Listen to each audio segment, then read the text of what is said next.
On April the 6th, 1917, the US Congress declared war on the Central Powers after Germany launched nearly unrestricted submarine warfare.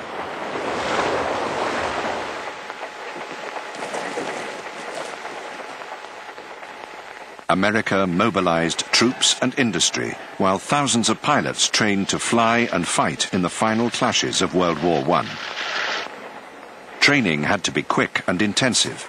The Americans would be flying against units that had nearly 4 years of combat experience, a lifetime considering the age of the technology. What was left of the all-American volunteer unit, the Lafayette Escadrille, was absorbed into the new American Air Arm.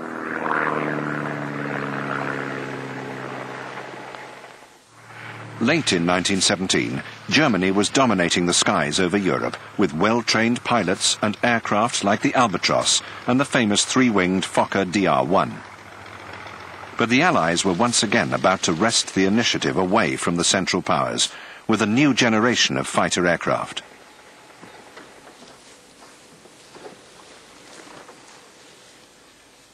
The most famous of these was to be Britain's Sopwith Camel, the first Allied plane to have twin synchronized Vickers machine guns.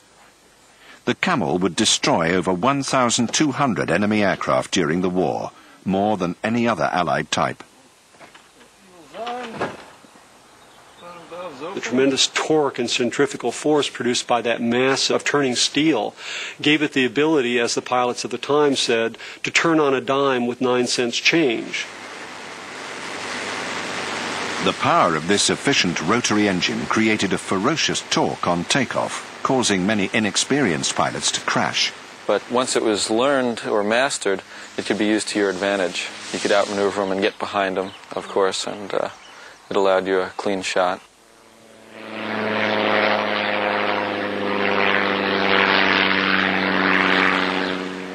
It was the Sopwith Camel that would challenge Germany's most famous ace in the later days of World War I, the legendary Manfred von Richthofen.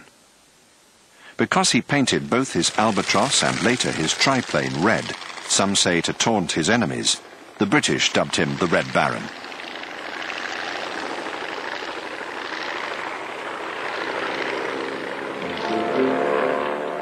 On April the 21st, 1918, a dogfight of about 30 aircraft swarmed over the Somme River.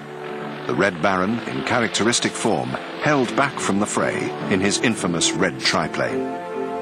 He noticed a lone Sopwith Camel break off. The Red Baron flew in for the kill behind the inexperienced Canadian pilot.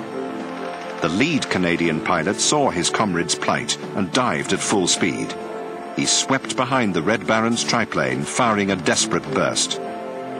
The triplane zigzagged wildly, then disappeared behind a grove of trees. The Red Baron, who for years had terrorized Allied pilots, was dead, brought down by an Allied Knight of the Air and his superior Sopwith Camel.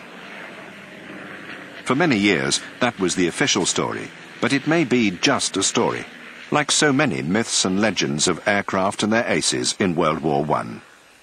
Many now believe Manfred von Richthofen was killed by a burst of ground fire from an Australian artillery unit operating in the area on the day of his death. Not nearly as grand a scenario. The old pictures of the Knights of the Air with their flying scarves and such, that was simply public relations. The people back home wanted to see those pictures. They did not want to see their troops in the trenches, fighting and dying in the mud where they stood. Few heroes would emerge out of the mud of the trenches in World War I. Governments on all sides turned to the pilot to boost public morale and encourage support for the war. Airmen of World War I, like von Richthofen, were deliberately depicted as superheroes who flew above and distracted from the bloody slaughter of the 11 million men dying on the ground. And his primary function during the war, in addition to shooting down 80 Allied aircraft, was to attract the support of the home front. He was constantly being sent back home for parades and for speeches and such. His job was to build support for the war effort. He was a great hero in a nation that needed heroes, considering the casualty figures, the number of dead who were coming back from the trenches. And so in many ways he was a public relations coup, but on the other hand he was also a tremendous pilot. Postcards of favorite aces were passed around like cigarette cards. Air battles were appealing because issues were clearly resolved. When the battle ended, the loser fell to earth. The winner still flew high and away. What was not so widely discussed was that the constant stress of combat took its toll on the Red Baron, as it did on many of the airmen of the Great War. Von Richthofen seemed to lose his edge after suffering a serious head wound which would not heal. He was pursuing this new pilot who in his earlier days he would have shot down just like that. But he was having difficulty getting behind him, and he was following him all over the sky. He stopped observing behind him, which you're always supposed to do. He gets in the range for the guns from the ground and ultimately goes down.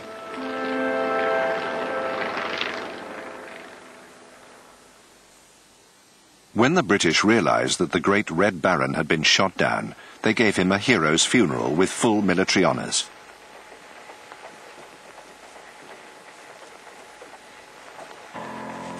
Those close to von Richthofen were perhaps not surprised when they received notification of his death. His mother observed as the war continued that he clearly was not the same person he had been at the beginning. He's not cocky anymore. It's very clear. His brother's shot down. He sees his men getting killed around him. There are points in time at which the German fighter arm does not have the planes to fly that are of the same caliber as the British and French do. That takes a toll. You try it for a few months, years, watch people die, watch them go down in flames, watch them jump out of planes and end up in these heaps on the ground where every bone in their body is broken. See them get burned to death on the ground and not be able to get out of their cockpits because they can't move. You see them with these horrible wounds that some of them are still flying with. It's not a sport, which is what it was cracked up to be. It's a very brutal business.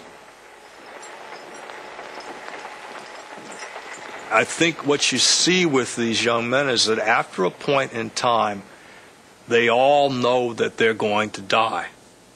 The question is when and how. And one American put it, I know I'm going to die, I just don't know when, and worrying about when it's going to happen is killing me.